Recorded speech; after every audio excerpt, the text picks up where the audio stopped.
Здравейте, приятели! Днес ще ви запозная с бялото злато. Вече ви запознах с черното злато, сега ще ви запозная с бялото злато. Това се казва доломитово брашно. Доломит. Доломит се казва, защото се добива от доломитови скали, които се намират дълбоко под земята. Те са под варовиковия слой и се наричат доломит. Защо поръсвам растенията с доломит и защо слагам около корените доломит? Доломита се добива от някогашни морета и океани. То се добива дълбоко в недрата на земята, под слоят на варовикова, и той се образува от най-различни морски същества, които с милиони години са се отаявали и са изгнивали и са умирали и са стигнали до доломитовия слой. И точно чрез най-различни термални процеси, продължение на милиони години и така нататък, се е образувал този доломит. Това са черупки на най-различни животни, телата на най-различни животни и най-различни микроорганизми, които са имали те, са били те и така нататък, и образуват този слой. Реално това е скала, която тази скала се смила на прах, ето, прахообразно, точно като брашно тип 500.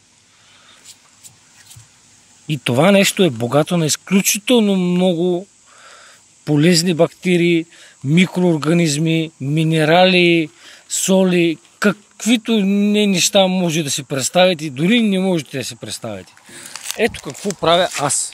Ето.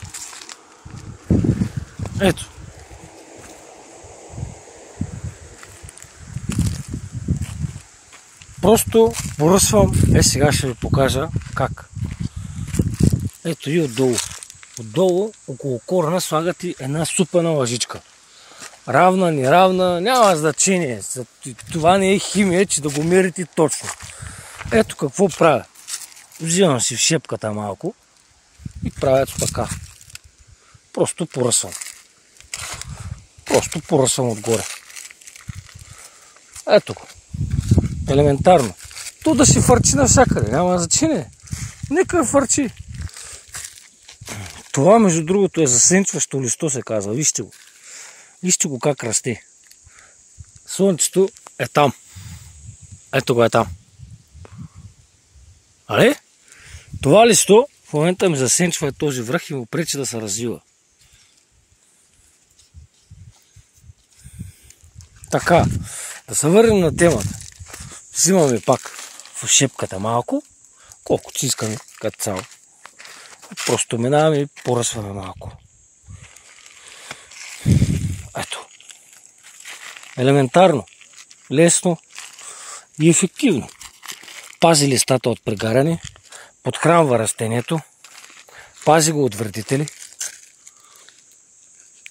Идва от земята. Няма химия в него, само полезности. На есен, когато си обработвате земята, също е хубаво да си сложите доломитово брашно. Това са изключително много микроорганизми и полезни бактерии, които са нужни на вашата земя. Не са ви нужни химии, не са ви нужни всякакви глупости, които ви обиздават най-големите корпорации и най-големите производители на химии, защото ви трябва да си съсипите земята все пак. Ви не може да отглеждате истинска и чиста храна, защото им пречите на бизнеса. И не са конспиративни теории, това е самата истина. Който знае, той знае. Ето. За секунди става. Просто ги поръсвате отгоре. Пази ги от прегаряне, подхранва растенията, пази ги от вредители. Само единствено предимство. Само предимства. Няма недостатъци тук. Няма нещо, с което да вреди. Няма такова. Само единствено предимства. Майката ви го дава. Има хора, които ви го добиват и го продават за мен на ниска цена, защото повечето хора искат по 3 лева на килограм, което е нереално. Това е 5 пъти над пазарната цена. Така че както направите като мен, поразчетете, потърсете, поинтересувайте се, звънете и ще го намерите. Ако не мога да го намерите, питайте, аз ще ви дам контакт на хората, които намерих. Просто много хора твърдят, че искат да ви помогнат по някакъв начин, да си отглеждате чисто и така нататък. А в същото време даден продукт ви го продават на 5 пъти по-висока цена, при положение, нали, те на каква са го вземали. Това не е помощ. Това е печалба на гърба на хората и гавра с хората. Това не е нормално. За съжаление, много хора се промениха по този начин. Парите ги превзеха и почнаха да мислят само за пари, пари, пари. И с извинение и от войната искат да правят пари. Да, ама те нещата не стават по този начин. Нали? Господ гледа. И колкото и да се опитвате, каквото и да се опитвате, то рано или късно ще ви се върне. Ето ги първите бебенца. Ето ги. Бебенцата. Моите бебенца прекраснички. Хоп, ето го. Бебито. Растат. Прекрасни бебета. Ето. Тази година ще има чист истински и хубав патладжан. Ето как ги ръся.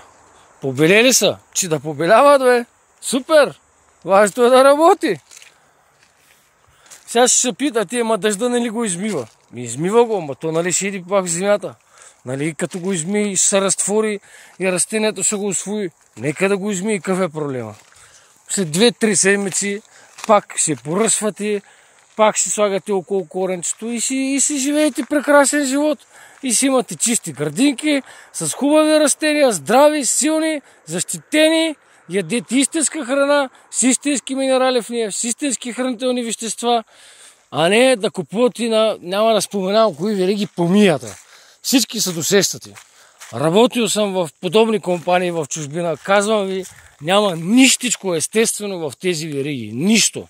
Всичко се прави за масово производство, да е на ниска цена, с само единствено химия, която се пръска и се дава чрез водата постоянно и непрекъснато. Да не говорим, че преди да дойдат при вас, например, ябълки, да излезат на пазара, минават през едни вани, в които има само единствено химия. И ние, които работим там, не казват да сме с маски. Ама иначе било полезно, той, което е, нали?